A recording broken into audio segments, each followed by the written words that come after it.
Hello all, welcome to SMS channel. Hi అండి అందరికీ. ఈరోజు నేను వేడివేడిగా కందిచారు రెసిపీని ప్రిపేర్ చేస్తున్నాను. ఎంతో టేస్టీగా ఉండే ఈ కందిచారు మనకి ఇంట్లో ఏవి కూరగాయలు తినాలి అనిపించలేనప్పుడు చేసుకుంటే, దాంతోపాటు ఒక ఆమ్లెట్ని నంచుకొని తింటే టేస్ట్ అదిరిపోతుంది. మరి ఈ కందిచారు రెసిపీని ఎలా ప్రిపేర్ చేసుకోవాలో చూసేద్దామా? చాలా తక్కువ ఇంగ్రీడియంట్స్తో చాలా ఈజీగా మనం ప్రిపేర్ చేసుకోవచ్చు.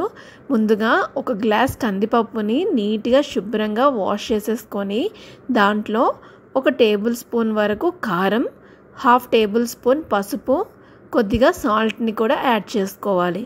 కొంతమంది సాల్ట్ వేసుకోకూడదు, కొంతమంది సాల్ట్ వేసుకోవచ్చు అని ఏదేదో చెప్తుంటారు. ఏం ప్రాబ్లం లేదండి. చక్కగా సాల్ట్ని యాడ్ చేసేసుకొని ఇలా మొత్తం ఒకసారి బాగా కలుపుకొని మూత పెట్టుకొని ఒక 5 విజిల్స్ వేయించుకోండి. నేను ఇక్కడ నాటు కందిపప్పుని తీసుకున్నాను.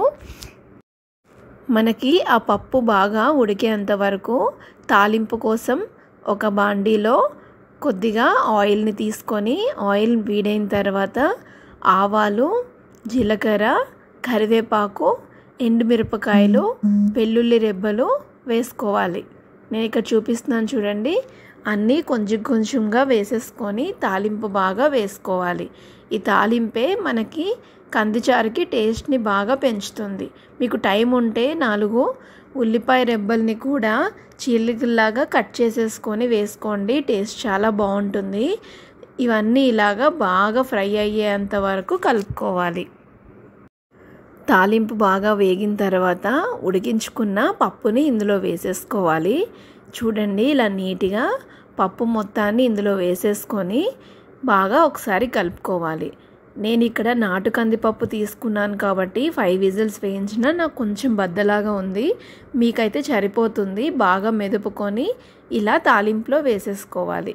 ఇప్పుడు ఇక్కడ నేను చూపిస్తున్నాను చూడండి. దీంట్లోనే ఒక చిన్న నిమ్మకాయ సైజ్ అంతా చింతపండుని నానబెట్టుకొని మెత్తగా స్క్వీజ్ చేసేసుకొని ఆ రసాన్ని కూడా ఈ తాలింపులో వేసేసుకోవాలి. ఇలా మొత్తం మనం చింతపండు రసాన్ని మనకి ఎంత క్వాంటిటీలో కావాలో అంత వాటర్ యాడ్ చేసుకొని చక్కగా కలుపుకోవాలి. చూడండి, ఇక్కడ నేను చూపిస్తున్నాను. ఇలా మొత్తాన్ని ఒకసారి బాగా కలుపుకోవాలి. కలుపుకున్న తర్వాత మనం దీంట్లో రుచి కోసం 1 టేబుల్ స్పూన్ వరకు షుగర్ని యాడ్ చేసుకోవాలి. మనకి పులుపు, ఉప్పుతో పాటుగా తీపిని కూడా యాడ్ చేయడం వల్ల కందిచారు టేస్ట్ మరింత బాగుంటుంది. అందుకే 1 టేబుల్ స్పూన్ వరకు నేను షుగర్ని కూడా యాడ్ చేస్తున్నాను. ఇప్పుడు మనం మొత్తం అంతా ఒకసారి బాగా కలుపుకొని దీంట్లో సాంబార్ పౌడర్ ఉన్నా లేదంటే పప్పుల పౌడర్, చారు పొడి ఏది ఉన్నా సరే 1 టేబుల్ స్పూన్ వరకు వేసుకోండి. దానివల్ల మనకి టేస్ట్ అయితే చాలా బాగుంటుంది అండ్ ఫ్లేవర్ కూడా బాగుంటుంది. ఇలా నురుగు నురుగులాగా తెరలినట్టుగా రావాలి. అప్పుడే మనకి పప్పుచారు పర్ఫెక్ట్ అని అర్థము. ఇలా మొత్తం అంతా బాగా మరుగుతున్నప్పుడు ఒకసారి పట్టుకొని చుట్టూ తిప్పుతూ మొత్తం కలిసేలాగా కలుపుకోవాలి. ఇప్పుడు మనం దీంట్లో ఉప్పు అది బాగా సరిపోయిందా లేదా ఒకసారి చెక్ చేసుకోవాలి. సాల్ట్, పులుపు అలాగే తీపిదనం 3 కూడా కరెక్ట్గా ఉంటేనే టేస్ట్ బాగుంటుంది. అలా మొత్తం అంతటిని చెక్ చేసుకొని ఇప్పుడు మనం దీన్ని వేడివేడిగా సర్వింగ్ బౌల్లోకి తీసుకొని సర్వ్ చేసుకోవాలి. చెప్పాను కదండి, వేడివేడి అన్నంలో ఈ కందిచారుని ఒక ఆమ్లెట్తో నంచుకొని తింటే టేస్ట్ అయితే అదిరిపోతుంది. లేదంటే మనం దీనికి సైడ్ డిషెస్ లాగా ఏదైనా ఫ్రైని కూడా ప్రిపేర్ చేసుకోవచ్చు.